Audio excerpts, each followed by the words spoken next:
شروع اللہ کا نام لے کر جو بڑا مہربان نہایت رحم والا ہے۔ لوگو اپنے پروردگار سے ڈرو کہ قیامت کا زلزلہ ایک حادثہ عظیم ہے۔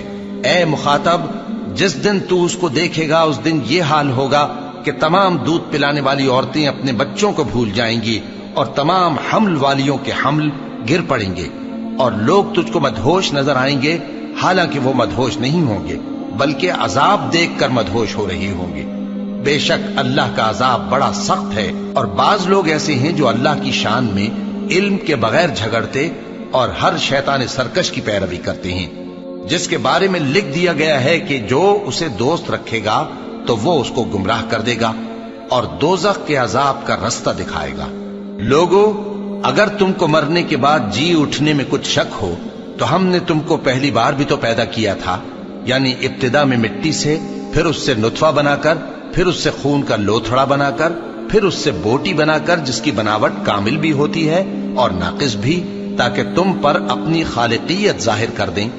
اور ہم جس کو چاہتے ہیں ایک میعاد مقرر تک پیٹ میں ٹھہرائے رکھتے ہیں، پھر تم کو بچہ بنا کر نکالتے ہیں، پھر تم جوانی کو پہنچتے ہو، اور بعض قبل از پیری مر جاتے ہیں، اور بعض بڑھاپے کی نہایت خراب عمر کی طرف لوٹائے جاتے ہیں کہ بہت کچھ جاننے کے بعد بالکل بے علم ہو جاتے ہیں۔ اور اے دیکھنے والے، تو دیکھتا ہے کہ ایک وقت میں زمین خشک پڑی ہوتی ہے، پھر جب ہم اس پر مے برساتے ہیں تو وہ شاداب ہو جاتی اور ابھرنے لگتی ہے اور طرح طرح کی بارونق چیزیں اگاتی ہے۔ ان قدرتوں سے ظاہر ہے کہ اللہ ہی قادر مطلق ہے جو برحق ہے، اور یہ کہ وہ مردوں کو زندہ کر دیتا ہے، اور یہ کہ وہ ہر چیز پر قدرت رکھتا ہے، اور یہ کہ قیامت آنے والی ہے اس میں کچھ شک نہیں، اور یہ کہ اللہ سب لوگوں کو جو قبروں میں ہیں جلا اٹھائے گا، اور لوگوں میں کوئی ایسا بھی ہے جو اللہ کی شان میں بغیر علم کے اور بغیر ہدایت کے اور بغیر کتاب روشن کے جھگڑتا ہے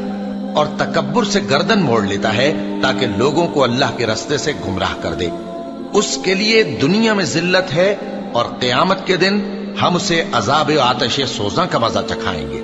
اے سرکش، یہ اس کفر کی سزا ہے جو تیرے ہاتھوں نے آگے بھیجا ہے، اور اللہ اپنے بندوں پر ظلم کرنے والا نہیں۔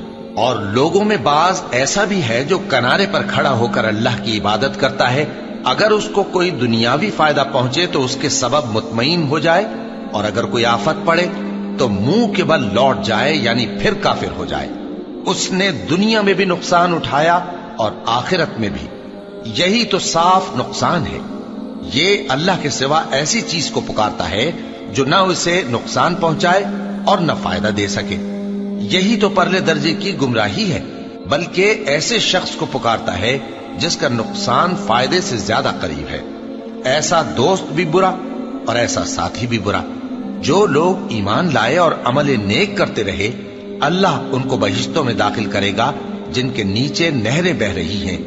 کچھ شک نہیں کہ اللہ جو چاہتا ہے کرتا ہے۔ جو شخص یہ گمان کرتا ہو کہ اللہ اس کو دنیا اور آخرت میں مدد نہیں دے گا تو اس کو چاہیے کہ اوپر کی طرف یعنی اپنے گھر کی چھت میں ایک رسی باندھے، پھر اس سے اپنا گلا گھونٹ لے، پھر دیکھے کہ آیا یہ تدبیر اس کے غصے کو دور کر دیتی ہے۔ اور اسی طرح ہم نے اس قرآن کو اتارا جس کی تمام باتیں کھلی ہوئی ہیں، اور یہ یاد رکھو کہ اللہ جس کو چاہتا ہے ہدایت دیتا ہے۔ جو لوگ مومن یعنی مسلمان ہیں اور جو یہودی ہیں اور ستارہ پرست اور عیسائی اور مجوسی اور مشرک، اللہ ان سب میں قیامت کے دن فیصلہ کر دے گا۔ بے شک اللہ ہر چیز سے باخبر ہے۔ کیا تم نے نہیں دیکھا کہ جو مخلوق آسمانوں میں ہے اور جو زمین میں ہے، اور سورج اور چاند اور ستارے اور پہاڑ اور درخت اور چوپائے اور بہت سے انسان اللہ کو سجدہ کرتے ہیں، اور بہت سے ایسے ہیں جن پر عذاب ثابت ہو چکا ہے، اور جس شخص کو اللہ ذلیل کرے اس کو کوئی عزت دینے والا نہیں۔ بے شک اللہ جو چاہتا ہے کرتا ہے۔ یہ دو فریق ایک دوسرے کے دشمن اپنے پروردگار کے بارے میں جھگڑتے ہیں، تو جو کافر ہیں ان کے لیے آگ کے کپڑے قطع کیے جائیں گے اور ان کے سروں پر جلتا ہوا پانی ڈالا جائے گا، اس سے ان کے پیٹ کے اندر کی چیزیں اور کھالیں گل جائیں گی، اور ان کے مارنے کے لیے لوہے کے ہتھوڑے ہوں گے۔ جب وہ چاہیں گے کہ اس رنج و تکلیف کی وجہ سے دوزخ سے نکل جائیں تو پھر اسی میں لوٹا دیے جائیں گے، اور کہا جائے گا کہ جلنے کے عذاب کا مزہ چکھتے رہو۔ جو لوگ ایمان لائے اور عمل نیک کرتے رہے، اللہ ان کو بہشتوں میں داخل کرے گا جن کے تلے نہریں بہ رہی ہیں۔ وہاں ان کو سونے کے کنگن پہنائے جائیں گے اور موتی، اور وہاں ان کا لباس ریشمی ہوگا، اور ان کو اچھی بات کی طرف رہنمائی کی گئی اور خوبیوں والے مالک کی راہ بتائی گئی۔ جو لوگ کافر ہیں اور لوگوں کو اللہ کے رستے سے اور مسجد حرام سے، جسے ہم نے لوگوں کے لیے یکساں عبادت گاہ بنایا ہے، روکتے ہیں، خواہ وہ وہاں کے رہنے والے ہوں یا باہر سے آنے والے، اور جو اس میں شرارت سے کجروی و کفر کرنا چاہے تو اس کو ہم درد دینے والے عذاب کا مزہ چکھائیں گے۔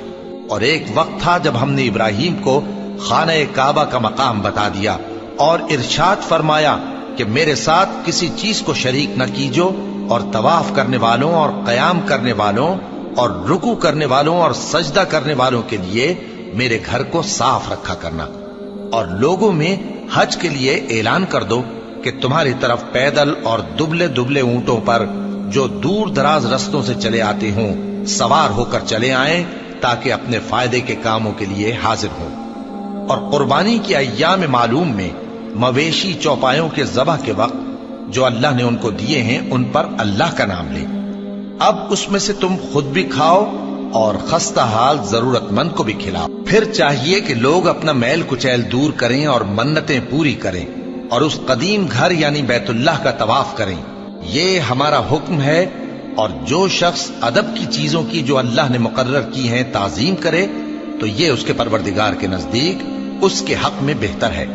اور تمہارے لیے مویشی حلال کر دیے گئے ہیں سوائے ان کے جو تمہیں پڑھ کر سنائے جاتے ہیں، تو بتوں کی پلیدی سے بچو اور جھوٹی بات سے پرہیز کرو، صرف ایک اللہ کے ہو کر اور اس کے ساتھ شریک نہ ٹھہرا کر۔ اور جو شخص کسی کو اللہ کے ساتھ شریک مقرر کرے تو وہ گویا ایسا ہے جیسے آسمان سے گر پڑے، پھر اس کو پرندے اچک لے جائیں یا ہوا کسی دور کی جگہ اڑا کر پھینک دے۔ یہ ہمارا حکم ہے۔ اور جو شخص ادب کی چیزوں کی جو اللہ نے مقرر کی ہیں تعظیم کرے تو یہ کام دلوں کی پرہیزگاری سے ہے۔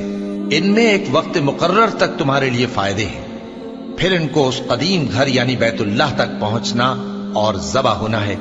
اور ہم نے ہر ایک امت کے لیے قربانی کا طریق مقرر کر دیا ہے، تاکہ جو مویشی چوپائے اللہ نے ان کو دیے ہیں ان کے ذبح کرنے کے وقت ان پر اللہ کا نام لیں۔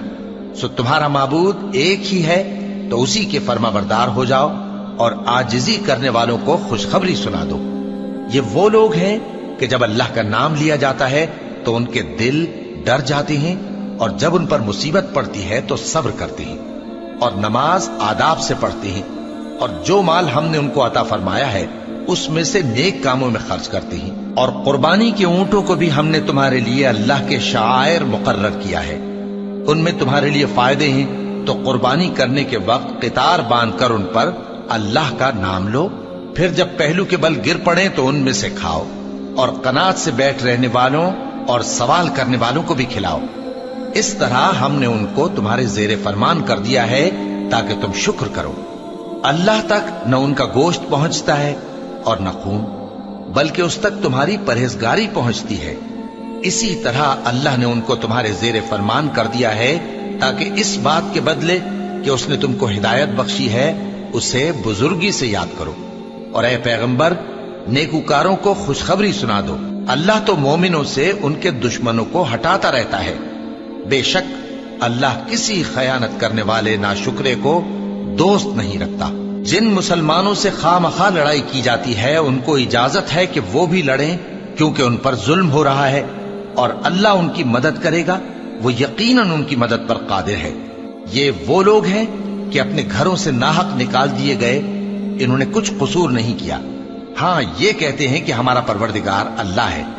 اور اگر اللہ لوگوں کو ایک دوسرے سے نہ ہٹاتا رہتا تو خانقاہیں اور گرجے اور یہودیوں کے عبادت خانے اور مسلمانوں کی مسجدیں جن میں اللہ کا کثرت سے ذکر کیا جاتا ہے گرائی جا چکی ہوتی۔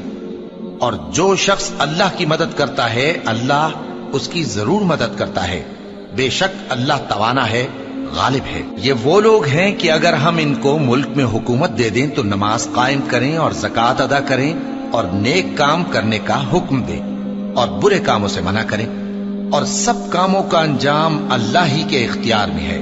اور اگر یہ لوگ تم کو جھٹلاتے ہیں تو ان سے پہلے نوح کی قوم اور عاد اور سمود کی قومیں بھی اپنے پیغمبروں کو جھٹلا چکی ہیں، اور قوم ابراہیم اور قوم لوط بھی، اور مدین کے رہنے والے بھی، اور موسیٰ بھی تو جھٹلائے جا چکے ہیں۔ لیکن میں کافروں کو مہلت دیتا رہا، پھر میں نے ان کو پکڑ لیا، تو دیکھ لو کہ میرا عذاب کیسا سخت تھا۔ چنانچہ بہت سی بستیاں ہیں کہ ہم نے ان کو تباہ کر ڈالا کہ وہ نافرمان تھیں، سو وہ اپنی چھتوں کے بل گری پڑی ہیں، اور بہت سے کنویں بیکار اور بہت سے مضبوط محل ویران پڑے ہیں۔ سو کیا ان لوگوں نے ملک میں سیر نہیں کی تاکہ ان کے دل ایسے ہوتے کہ ان سے سمجھ سکتے اور کان ایسے ہوتے کہ ان سے سن سکتے؟ بات یہ ہے کہ آنکھیں اندھی نہیں ہوتی، بلکہ دل جو سینوں میں ہیں وہ اندھے ہو جاتے ہیں۔ اور یہ لوگ تم سے عذاب کے لیے جلدی کر رہے ہیں، اور اللہ اپنے وعدے کے خلاف ہرگز نہیں کرے گا۔ اور بے شک تمہارے پروردگار کے نزدیک ایک روز تمہارے حساب کی روح سے 1000 برس کے برابر ہے۔ اور بہت سی بستیاں ہیں کہ میں ان کو مہلت دیتا رہا جبکہ وہ نافرمان تھیں، پھر میں نے ان کو پکڑ لیا، اور میری ہی طرف لوٹ کر آنا ہے۔ اے پیغمبر، کہہ دو کہ لوگوں میں تو تم کو کھلم کھلا خبردار کرنے والا ہوں، تو جو لوگ ایمان لائے اور کام نیک کیے ان کے لیے بخشش اور عزت کی روزی ہے، اور جن لوگوں نے ہماری آیتوں میں اپنے خیال میں ہمیں عاجز کرنے کے لیے دوڑ دھوپ کی، وہ اہل دوزخ ہیں۔ اور ہم نے تم سے پہلے کوئی رسول اور نبی نہیں بھیجا مگر اس کا یہ حال تھا کہ جب وہ کوئی آرزو کرتا تھا تو شیطان اس کی آرزو میں وسوسہ ڈال دیتا تھا، تو جو وسوسہ شیطان ڈالتا ہے اللہ اس کو دور کر دیتا ہے، پھر اللہ اپنی آیتوں کو مضبوط کر دیتا ہے، اور اللہ علم والا ہے، حکمت والا ہے۔ غرض اس سے یہ ہے کہ جو وسوسہ شیطان ڈالتا ہے اس کو ان لوگوں کے لیے جن کے دلوں میں بیماری ہے اور جن کے دل سخت ہیں ذریعہ آزمائش ٹھہرائے۔ بے شک ظالم لوگ مخالفت میں دور جا پڑے۔ اور یہ بھی غرض ہے کہ جن لوگوں کو علم عطا ہوا ہے وہ جان لیں کہ وہ یعنی وحی تمہارے پروردگار کی طرف سے حق ہے، تو وہ اس پر ایمان لائیں اور ان کے دل اللہ کے آگے عاجزی کریں۔ اور جو لوگ ایمان لائے ہیں اللہ ان کو سیدھے رستے کی طرف ہدایت کرتا ہے، اور کافر لوگ ہمیشہ اس کی طرف سے شک میں رہیں گے، یہاں تک کہ قیامت ان پر ناگہاں آ جائے یا ایک نامبارک دن کا عذاب ان پر آ واقع ہو۔ اس روز بادشاہی اللہ ہی کی ہوگی اور وہ ان میں فیصلہ کر دے گا، تو جو لوگ ایمان لائے اور عمل نیک کرتے رہے وہ نعمت کے باغوں میں ہوں گے، اور جو کافر ہوئے اور ہماری آیتوں کو جھٹلاتے رہے ان کے لیے ذلیل کرنے والا عذاب ہوگا۔ اور جن لوگوں نے اللہ کی راہ میں ہجرت کی پھر مارے گئے یا مر گئے ان کو اللہ اچھی روزی دے گا، اور بے شک اللہ بہترین رزق دینے والا ہے۔ وہ ان کو ایسے مقام میں داخل کرے گا جسے وہ پسند کریں گے، اور اللہ تو جاننے والا ہے، بردبار ہے۔ یہ بات اللہ کے ہاں ٹھہر چکی ہے، اور جو شخص کسی کو اتنی ہی ایذا دے جتنی ایذا اس کو دی گئی، پھر اس شخص پر زیادتی کی جائے تو اللہ اس کی مدد کرے گا۔ بے شک اللہ معاف کرنے والا ہے، بخشنے والا ہے۔ یہ اس لیے کہ اللہ رات کو دن میں داخل کرتا ہے اور دن کو رات میں داخل کرتا ہے، اور اللہ تو سننے والا ہے، دیکھنے والا ہے۔ یہ اس لیے کہ اللہ ہی برحق ہے، اور جس چیز کو کافر اللہ کے سوا پکارتے ہیں وہ باطل ہے، اور اس لیے کہ اللہ اونچی شان والا ہے، بڑا ہے۔ کیا تم نہیں دیکھتے کہ اللہ آسمان سے مے برساتا ہے تو زمین سرسبز ہو جاتی ہے؟ بے شک اللہ مہربان ہے، خبردار ہے۔ جو کچھ آسمانوں میں ہے اور جو کچھ زمین میں ہے اسی کا ہے، اور بے شک اللہ بے نیاز ہے، قابل ستائش ہے۔ کیا تم نہیں دیکھتے کہ جتنی چیزیں زمین میں ہیں سب اللہ نے تمہارے زیر فرمان کر رکھی ہیں، اور کشتیاں بھی جو اسی کے حکم سے سمندر میں چلتی ہیں، اور وہ آسمان کو تھامے رہتا ہے کہ زمین پر نہ گر پڑے مگر اس کے حکم سے۔ بے شک اللہ لوگوں پر نہایت شفقت کرنے والا مہربان ہے۔ اور وہی تو ہے جس نے تم کو حیات بخشی، پھر تم کو مارتا ہے، پھر تمہیں زندہ بھی کرے گا، اور انسان تو بڑا ناشکرا ہے۔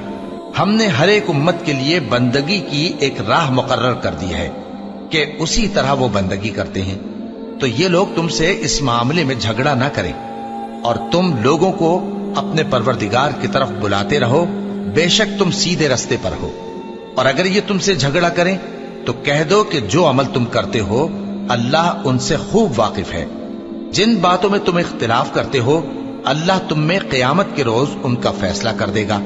کیا تم نہیں جانتے کہ جو کچھ آسمان اور زمین میں ہے اللہ اس کو جانتا ہے؟ یہ سب کچھ کتاب میں لکھا ہوا ہے، بے شک یہ سب اللہ کو آسان ہے۔ اور یہ لوگ اللہ کے سوا ایسی چیزوں کی عبادت کرتے ہیں جن کی اس نے کوئی سند نازل نہیں فرمائی، اور نہ ان کے پاس اس کی کوئی دلیل ہے، اور ظالموں کا کوئی بھی مددگار نہیں ہوگا۔ اور جب ان کو ہماری صاف صاف آیتیں پڑھ کر سنائی جاتی ہیں تو ان کی شکل بگڑ جاتی ہے، اور تم ان کے چہروں میں صاف طور پر ناگواری دیکھتے ہو۔ ایسا لگتا ہے کہ جو لوگ ان کو ہماری آیتیں پڑھ کر سناتے ہیں ان پر حملہ کر دیں گے۔ کہہ دو کہ میں تم کو اس سے بھی بری چیز بتاؤں، وہ دوزخ کی آگ ہے جس کا اللہ نے کافروں سے وعدہ کیا ہے، اور وہ برا ٹھکانہ ہے۔ لوگوں، ایک مثال بیان کی جاتی ہے، اسے غور سے سنو کہ جن لوگوں کو تم اللہ کے سوا پکارتے ہو وہ ایک مکھی بھی نہیں بنا سکتے اگرچہ اس کے لیے سب اکٹھے ہو جائیں، اور اگر مکھی ان سے کوئی چیز چھین لے جائے تو اسے اس سے چھڑا نہیں سکتے۔ طالب اور مطلوب یعنی عابد اور معبود دونوں گئے گزرے ہیں۔ ان لوگوں نے اللہ کی قدر جیسی کرنی چاہیے تھی نہیں کی۔ کچھ شک نہیں کہ اللہ زبردست ہے، غالب ہے۔ اللہ فرشتوں میں سے پیغام پہنچانے والے منتخب کر لیتا ہے اور انسانوں میں سے بھی۔ بے شک اللہ سننے والا ہے، دیکھنے والا ہے۔ جو ان کے آگے ہے اور جو ان کے پیچھے ہے وہ اس سے واقف ہے، اور سب کاموں کا رجوع اللہ ہی کی طرف ہے۔ مومنوں، رکوع کرتے اور سجدہ کرتے اور اپنے پروردگار کی عبادت کرتے رہو اور نیک کام کرو تاکہ فلاح پاؤ، اور اللہ کی راہ میں جہاد کرو جیسا جہاد کرنے کا حق ہے۔ اس نے تم کو منتخب کیا ہے اور تم پر دین کی کسی بات میں تنگی نہیں کی، اور تمہارے لیے تمہارے باپ ابراہیم کا دین پسند کیا۔ اسی اللہ نے پہلے یعنی پہلی کتابوں میں تمہارا نام مسلم رکھا تھا، اور اس کتاب میں بھی وہی نام رکھا ہے۔ تو جہاد کرو تاکہ پیغمبر تمہارے بارے میں گواہ ہوں اور تم لوگوں کے مقابلے میں گواہ رہو۔